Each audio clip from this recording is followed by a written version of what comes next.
एक ऐसा देश जो कभी अफीम की लत में डूबा हुआ था, जिसे ब्रिटिश साम्राज्य ने अपने घुटनों पर ला खड़ा कर दिया था।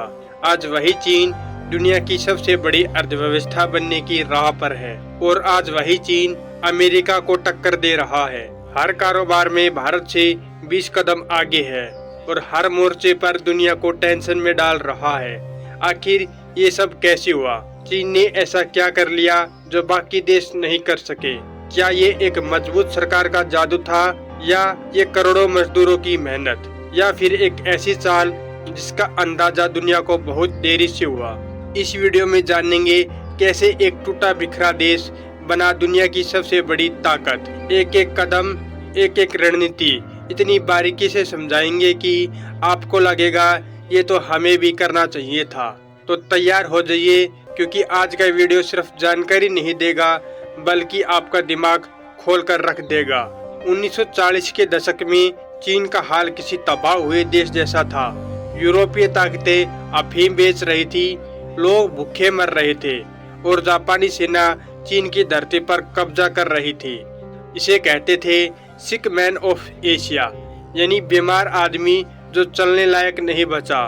लेकिन 1949 में माओ जेडोंग नाम का एक शख्स आया और उसने घोषणा की, चीन अब उठ खड़ा होगा। माओ ने समाजवाद लागू किया, प्राइवेट प्रॉपर्टी बिल्कुल ही खत्म कर दी थी और सबको बराबरी का सपना दिखाया था। माओ की क्रांति ने चीन को बदलने की बजाय उसे और ज्यादा पीछे धकेल दिया था। लेकिन दोस्तों रुको, यहीं पर शुरू होती है असली कहानी, क्योंकि जब चीन सबसे नीचे था वहीं से उसने उठने की तैयारी शुरू कर दी थी। माओ के जाने के बाद चीन ने एक ऐसा फैसला लिया जिसने इतिहास की दिशा ही मोड़ दी थी। डेंग जियाओपिंग नाम के एक नेता ने पूछा, क्या लोगों को भरपेट खाना मिल रहा है? नहीं। तो उन्होंने कहा, अब विचारधारा नहीं, अब परिणाम चाहिए हमें। यहाँ से शुरू हुआ चीन का सबसे बड़ा यू टर्न। डेंग ने दुनिया के सबसे बड़े धोखे को असली बनाया। बोलते रहे हम सब कम्युनिस्ट हैं, लेकिन काम करने लगे पूरी तरह से पूंजीवाद जैसा। डेंग ने स्पेशल इकोनॉमिक जोन बनाई, जहां कोई भी विदेशी कंपनी आकर वहां पर कारोबार कर सकती थी। उनके पहले प्रयोग का नाम था शेजन, जहां 1980 में कुछ हजार ही लोग रहते थे। वो शहर आज $1 ट्रिलियन का टेक्नोलॉजी हब बन चुका है। दोस्तों मैं आपको एक शॉकिंग डेटा देता हूँ। 1980 में शेजन की जीडीपी $270 मिलियन थी और 2023 में $500 बिलियन के पार हो गई है।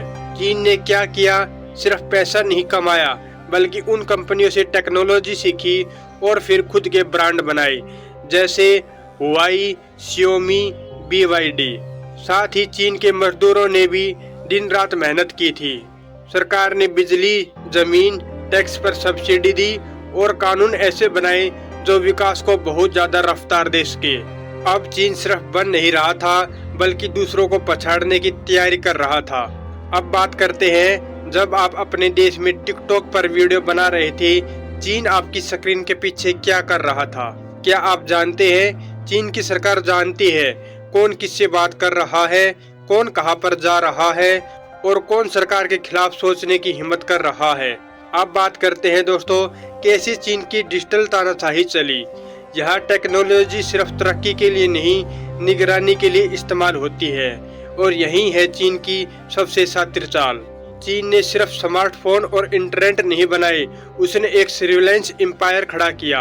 आज चीन में करीब 60 करोड़ CCTV कैमरे लगे हैं, हर चौराहे, हर गली, हर स्कूल और हर ऑफिस पर। फेस रिकॉग्निशन भारत में बिल्कुल नया है। चीन में ये 2015 से स्कूलों के बच्चों पर लागू हो चुका है। एक शॉकिंग एग्जाम्पल आप लोगों को देता हूँ। एक स्कूल में बच्चों की क्लास के दौरान उनकी फेस को स्कैन किया जाता है। कौन बच्चा कितना ध्यान दे रहा है और कौन कितना ऊब रहा है, सब रियल टाइम में रिकॉर्ड होता है। अब आते हैं चीन के सबसे डिस्टर्बिंग सिस्टम पर, सोशल क्रेडिट स्कोर। अगर आपने ट्रैफिक सिग्नल तोड़ा, आपका स्कोर घटेगा।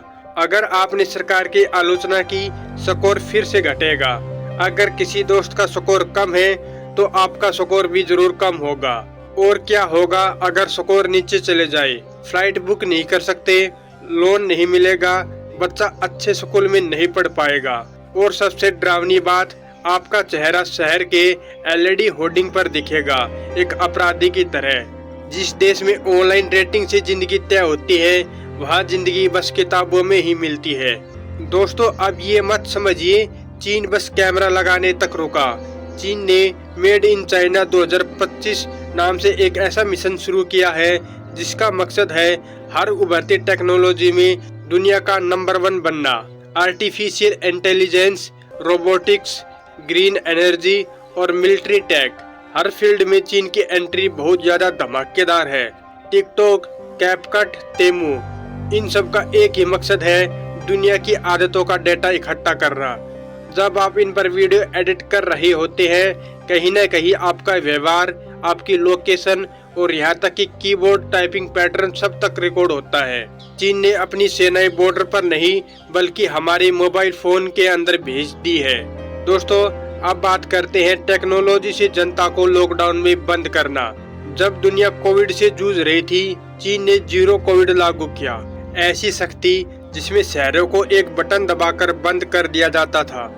हर नागरिक का मोबाइल ऐप ये तय करता था कि वो घर से बाहर निकल सकता है या नहीं। ग्रीन कोड, बाहर जाओ, येलो या रेड कोड, लॉक हो जाओ। आखिर इसमें समस्या क्या थी? सरकार जब चाहे कोड बदल दे, आपका पूरा जीवन रुक सकता है बिना किसी अपील या स्पष्टीकरण के। और अब सोचिए, जब एक देश टेक्नोलॉजी से इतनी हद तक पार कर सकता है तो वह आपको कितना ज्यादा कंट्रोल कर सकता है। तो वह देश दुनिया में क्या कुछ नहीं कर सकता। अब बात करते हैं चीन के ग्लोबल जाल की। क्या आपको लगता है कि चीन सिर्फ बॉर्डर तक सीमित है? क्या आप जानते हैं चीन धीरे धीरे पूरे दुनिया को अपने कर्ज में डुबोता आ रहा है। 2013 में चीन के राष्ट्रपति शी जिनपिंग ने एक ऐलान किया, बेल्ट एंड रोड इनिशिएटिव, यानी एक ऐसा नेटवर्क जो एशिया, अफ्रीका और यूरोप को जोड़ देगा। सड़क, रेलवे, बंदरगाह और डिजिटल केबल्स के जरिए। कागज पर यह एक व्यापार का सपना है, लेकिन असल में ये एक ट्रैप है, डिबेट ट्रैप। श्रीलंका को याद है, उसे चीन ने अरबों डॉलर का लोन दिया था बंदरगाह बनाने के लिए।